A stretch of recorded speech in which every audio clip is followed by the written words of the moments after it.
Hi friends, अभिमान academy पर फिर से आपका स्वागत है।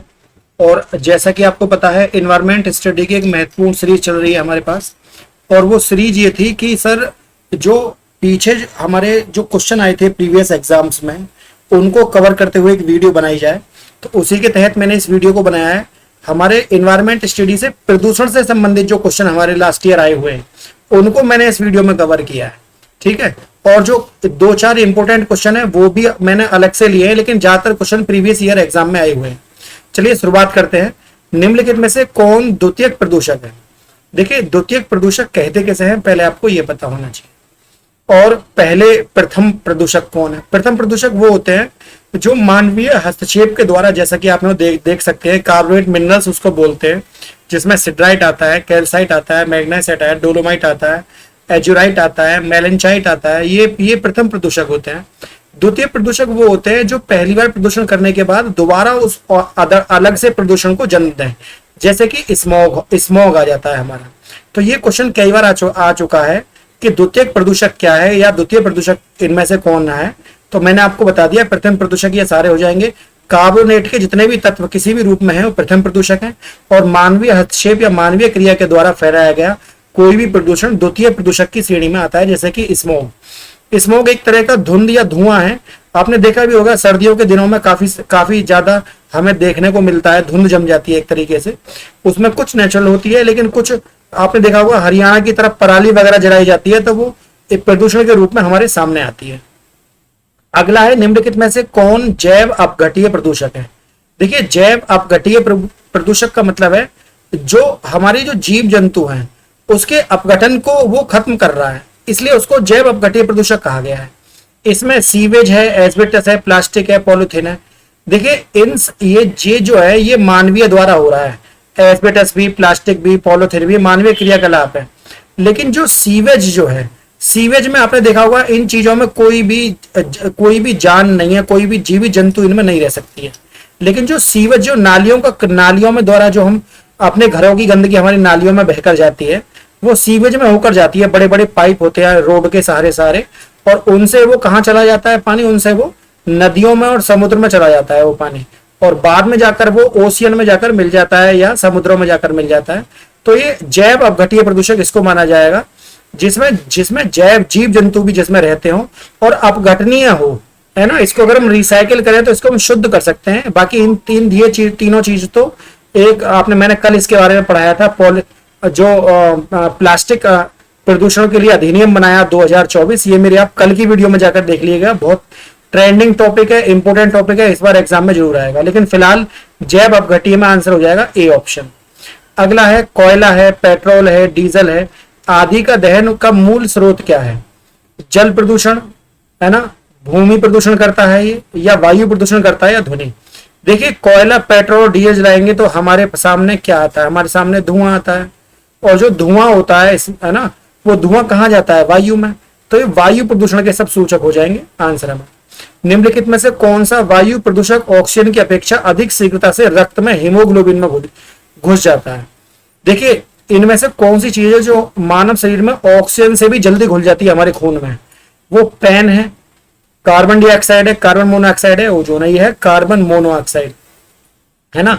तो कार्बन मोनोऑक्साइड जो गैस है ये हमारे रक्त में ऑक्सीजन से भी जल्दी घुल जाती है, इसलिए बहुत खतरनाक गैस मानी जाती है। निम्नलिखित में से कौन सी एक वायु प्रदूषक है, गैस है, जो जीवाश्म ईंधन के ज्वलन स्वरूप को उत्पन्न करती है? देखिए, बड़ा प्यारा और इंपोर्टेंट क्वेश्चन है। एक वायु प्रदूषक गैस पूछी है जो जीवाश्म ईंधन कहते हैं, जो हमें फॉसिल से मिलता है ना, जमीन में दबा हुआ, और वो हमें मिला है, उसके ज्वलन स्वरूप से उत्पन्न होती है, उसके जलने से मिलती है। वो क्या होती है? SO2, मतलब सल्फर डाइऑक्साइड, ये गैस हो जाएगी। इसी की वजह से हमारा जो ताजमहल है ना, जो विश्व विरासत सूची में शामिल है आगरा में, ये प्रदूषित हो रहा है, आपको पता भी होगा। निम्नलिखित में से कौन सा वायु प्रदूषण के जैविक सूचक का प्रसिद्ध उदाहरण है ना। मतलब अगर वायु प्रदूषण बढ़ जाए तो वो जैविक सूचक है इस बात का, वो है समुद्रों में जमी हुई काई, जिसे हम लाइकेन कहते हैं। समुद्रों में काई जब घटने लग जाए तो आप समझ जाइए वायु प्रदूषण ज्यादा बढ़ गया है, जिसकी वजह से उस काई पर भी प्रभाव पड़ा है। एशियाई भूरा बादल, जिसे हम एशियन ब्राउन क्लाउड कहते हैं, 2002 में अधिकांश फैला था। वो कहां फैला था, ये क्वेश्चन पूछा गया है। पूर्वी एशिया में, दक्षिण पूर्वी एशिया में, दक्षिण एशिया में, या पश्चिम एशिया में? देखिए ये फैला था दक्षिण एशिया में। अब एशिया के दक्षिण में कौन स्थित है मैं आपको बता दूं, भारत का जो हमारा नीचे का हिस्सा है ये दक्षिण एशिया का नीचे का ही हिस्सा माना जाएगा। इधर इसके इधर कौन सी देश आ जाएंगे, म्यांमार, मालदीव वगैरह आ जाएंगे, है ना। और इसके इधर ईरान, इराक वगैरह, ये सब दक्षिण एशिया के देश माने जाते हैं। वर्ल्ड मैप पर मैं आपको दिखाना चाहूंगा अगली वीडियो में। प्रदूषण युक्त वायुमंडल को निम्नलिखित में से किसके द्वारा स्वच्छ किया जाता है? प्रदूषण युक्त वायुमंडल, प्रदूषण युक्त वायुमंडल पूछिए, मुक्त नहीं कहा है। प्रदूषण युक्त वायुमंडल में किसके द्वारा स्वच्छ जल किया जाता है? ऑक्सीजन से मिलता है स्वच्छ जल, वर्षा से, नाइट्रोजन से, हवा से। देखिए वर्षा से जो जल मिलता है वो हमेशा स्वच्छ जल मिलता है, क्योंकि वर्षा में इवोपरेशन की क्रिया होती है। कोई बूंद जब आसमान से गिरती है तो हवा के संपर्क में आकर उसके जो अन्य तत्व है वो अलग चले जाते हैं और नीचे बूंद आकर कैसी हो जाती है, प्योर। इसलिए आपने देखा भी होगा जो समुद्रों में खो जाते हैं, मान लो बहुत बड़ा समुद्र है, कोई नाव लेकर खो गया, तो वो किसका एंजॉय करते हैं? बारिश का, क्योंकि समुद्र का पानी तो पी नहीं सकते, मर जाएंगे, खारा होता है। तो इसलिए वो समुद्र में फंसे हुए लोगों को ये बात पहले बताई जाती है, अगर समुद्र में नाव फंस जाए तो बारिश से होने वाले पानी को इकट्ठा करके रखें, संचित करके रखें। एक वही पानी है जिसको आप पीने के यूज में ले सकते हैं।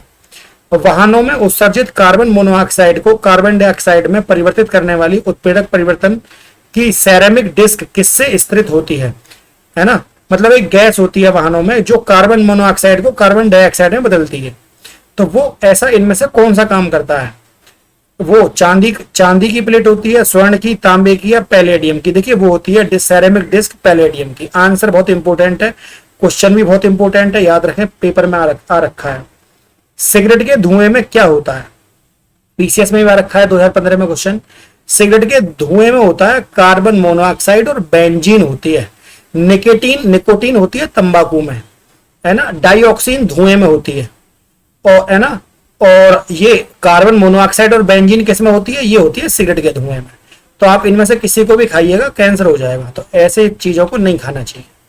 निम्नलिखित में से कौन से कारक या कारक बेंजीन प्रदूषण को उत्पन्न करते हैं? बेंजीन कहां से मिलता है? स्वचालित वाहनों से, मतलब जो ऑटोमोबाइल इंडस्ट्री है वहां से।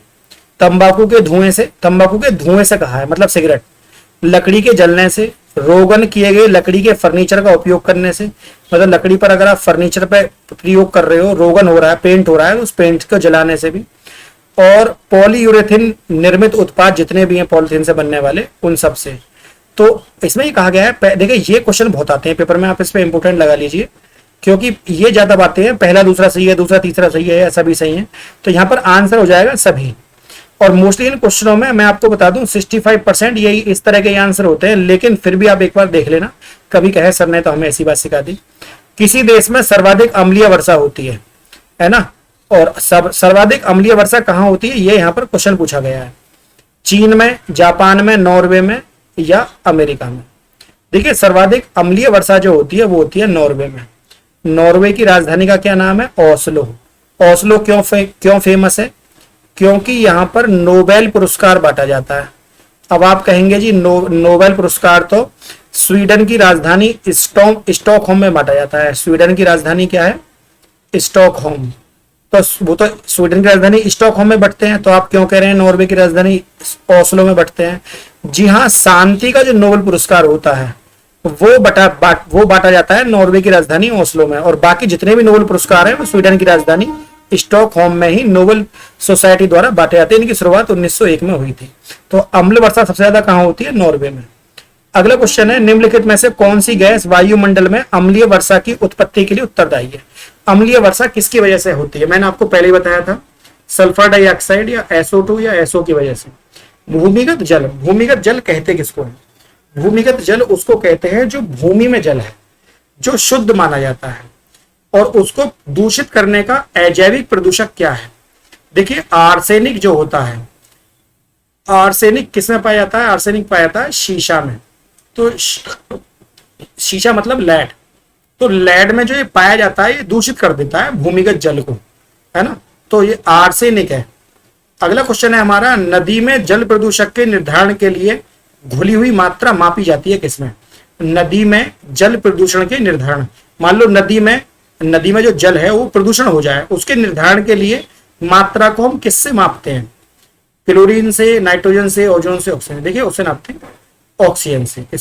इस प्रक्रिया को बीओडी कहा जाता है, बायोकेमिकल ऑक्सीजन डिमांड कहा जाता है। Oxygen demand bio BOD BOD इस प्रक्रिया को कहते हैं। और इस ये जो एक्टिविटी है इसकी फुल फॉर्म है बायोकेमिकल ऑक्सीजन डिमांड। उस नदी के जल में ऑक्सीजन की एक डिमांड है, वो नहीं घटनी चाहिए। अगर वो घट गई तो वो नदी जो है वो प्रदूषित मानी जाएगी। अगला क्वेश्चन है, कौन सा प्रदूषक नॉक नी सिंड्रोम के लिए उत्तरदायी है? एमपी टेट में आया था 2020 में, नॉक नी सिंड्रोम के लिए उत्तरदायी है। देखिए वो उत्तरदायी है फ्लोराइड। फ्लोराइड एक तरीके से हमारे जो रेफ्रिजरेटर होते हैं, फ्रिज वगैरह, उसमें भी पाई जाती है। इसमें इस सिंड्रोम से क्या होता है, अनिद्रा की जो फीलिंग वो होती है, बीमारी, ये हमें हो जाती है। निम्नलिखित में से कौन सा एक भूजल में कमी का कारण नहीं है? मतलब जो हमारा जमीन के नीचे जल है, भूजल मतलब भूमि के नीचे मिलने वाला जल, उसमें कमी का कारण कौन सा नहीं है? वनारोपण, वनों की हानि, भूजल को अत्यधिक मात्रा में निकालना, बड़े पैमाने पर कंक्रीट भवनों का निर्माण। तो देखिए वनारोपण नहीं है। अगर आप पौधे लगाओगे तो भला भूमि का जल क्यों घटेगा, वो तो उल्टा बढ़ेगा ही। तो वनों को हानि पहुंचाओगे तो ये सब चीजें हैं, क्योंकि इन सब एक्टिविटियों से क्या हो जाएगा, भूमि का जल हमारा सूखता है। निम्नलिखित में से कहां आर्सेनिक द्वारा जल प्रदूषण सर्वाधिक होता है? मतलब जो शीशा होता है वो पानी को सबसे ज्यादा गंदा कहां पे कर रहा है, कौन से राज्य में? आंसर है पश्चिम बंगाल में, ममता बनर्जी के राज्य में। और वहां तो हर तरीके से पश्चिम बंगाल को नुकसान पहुंच रहा है, आपने देखा भी होगा। अगला क्वेश्चन है, अपने प्रदूषकों के कारक निम्नलिखित में से कौन सी नदी जैविक मरुस्थल कहलाती है? कौन सी नदी जैविक मरुस्थल कहलाती है पूछा गया है। यमुना, पेरियार, दामोदर या महानदी? देखिए दामोदर नदी जो है, दामोदर नदी, इस नदी को जैविक मरुस्थल भी कहा गया है, क्योंकि इसमें बीओडी की मात्रा काफी कम है। उम्मीद है आज का सेशन आपको अच्छा लगा होगा। अच्छा लगा हो तो चैनल को सब्सक्राइब और बेल आइकॉन पर ऑल प्रेस करना ना भूलें। आज के लिए इतना ही। जय हिंद, जय भारत।